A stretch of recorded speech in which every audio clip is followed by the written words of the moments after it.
കോടതി മറ്റൊരു കാര്യം കൂടി പറഞ്ഞു.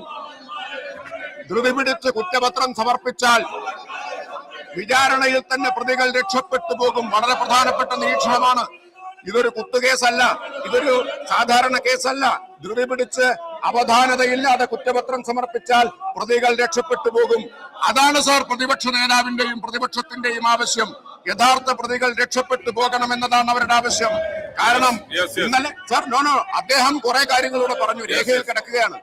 അത് മുഴുവൻ ഇവിടെ വിശദീകരിക്കേണ്ടതുണ്ട്. ഇന്ന് ഈ നിയമസഭാ സമ്മേളനത്തിന്റെ അവസാന ദിവസമാണ് സാർ. അദ്ദേഹത്തിന്റെ യഥാർത്ഥ ഉദ്ദേശം ഞങ്ങൾ തുടക്കം മുതൽ ചൂണ്ടിക്കാണിക്കുന്നുണ്ട്. യഥാർത്ഥ പ്രതികളിലേക്ക് എത്തരുത് എന്നതാണ്. യഥാർത്ഥ പ്രതികളിലേക്ക് എത്തിയാൽ ഉണ്ണികൃഷ്ണൻ പോറ്റിയിൽ മാത്രം നിൽക്കില്ല. പോറ്റി ചെന്നിടങ്ങളിലേക്കെല്ലാം അന്വേഷണം എത്തേണ്ടി വരും. പോറ്റി ആരെല്ലാം പോയി കണ്ടിട്ടുണ്ടോ അവിടേക്കെല്ലാം അന്വേഷണം എത്തേണ്ടി വരും.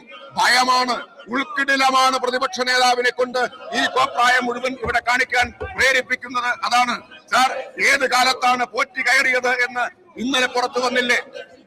പോറ്റി കയറിയത് മരിച്ചുപോയ പരേതനായ പ്രയാർ ഗോപാലകൃഷ്ണൻ കോൺഗ്രസ് നേതാവ് പ്രസിഡന്റായിരുന്ന കാലത്തല്ലേ? അജയ്ത്തറയിൽ മെമ്പറായിരുന്ന കാലത്തല്ലേ? ഇനി നിങ്ങൾക്ക് ധൈര്യമുണ്ടോ പോറ്റിയെ കേറ്റിയെ എന്ന പാട്ട് പാടാൻ? പോറ്റിയെ കേറ്റിയ ആളുകൾ പരലോകത്തും ഇഹലോകത്തുമായിട്ടുള്ളവരെല്ലാം കോൺഗ്രസുകാരാണ് എന്ന് ഇന്ന് വസ്തുതകൾ സഹിതം പുറത്തു വന്നില്ലേ? ഇത് പറയേണ്ടി വന്നത് വിഷമമുണ്ട്. പരലോകത്തും ഇഹലോകത്തുമുള്ളവർ പോറ്റിയെ കേറ്റിയവർ കോൺഗ്രസുകാരാണ്. എന്നിട്ട് ഇവിടെ വന്നിട്ട് ഈ നാടകം കളിക്കുകയാണ്. ഞാൻ അവസാനിപ്പിക്കുകയാണ് സാർ. ഈ നിയമസഭാ സമ്മേളനത്തിന്റെ അവസാന ദിവസമാണ്, ഈ ഒന്നാം പാദത്തിന്റെ അവസാന ദിവസമാണിന്ന്. ഈ പ്രതിപക്ഷത്തിന് വിഷയദാരിദ്ര്യമാണ് എന്ന് ഞങ്ങൾ പറഞ്ഞത് അക്ഷരം പ്രതി ശരിവെച്ചിരിക്കുകയാണ്.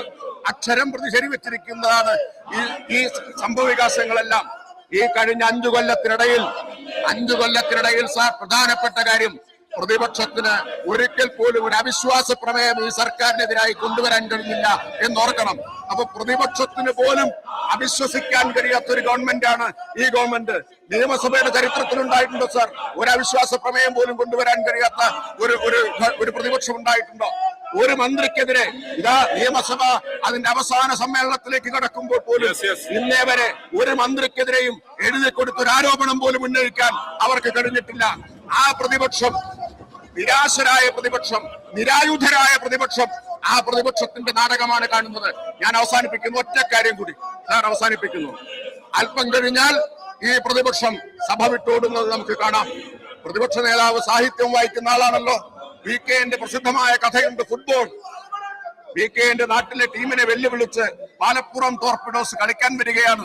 വലിയ വീരവാദങ്ങളുമായിട്ടാണ് വരുന്നത് സാർ. അവസാനം സ്വന്തം പോസ്റ്റിൽ ഗോളുകൾ വന്ന് നിറഞ്ഞപ്പോ ആ പാലപ്പുറം ടോർപിഡോസിന്റെ ക്യാപ്റ്റനും മാനേജരും VKN പറയുന്നു, ഭാരതപ്പുഴയും കടന്ന് റെയിൽവേ ട്രാക്കും കടന്ന് പാടവും കടന്ന് ഓടി എന്നാണ് പറയുന്നത്. അതുപോലെ ഈ കേരളത്തെ ടോർപിഡോ ചെയ്യുന്ന ക്യാപ്റ്റൻ ബഹുമാനപ്പെട്ട പ്രതിപക്ഷ നേതാവും അദ്ദേഹത്തിന്റെ ഒരു മാനേജറുണ്ടല്ലോ, വാടകയ്ക്കെടുത്ത ഗീബൽസ്, ഈ നുണകൾ മുഴുവൻ പ്രചരിപ്പിക്കാൻ എഴുതി കൊടുക്കുന്ന ആ മാനേജറും കൂടി ഓടുന്ന ദൃശ്യം നമുക്ക് അല്പം കഴിഞ്ഞാൽ കാണാം സാർ.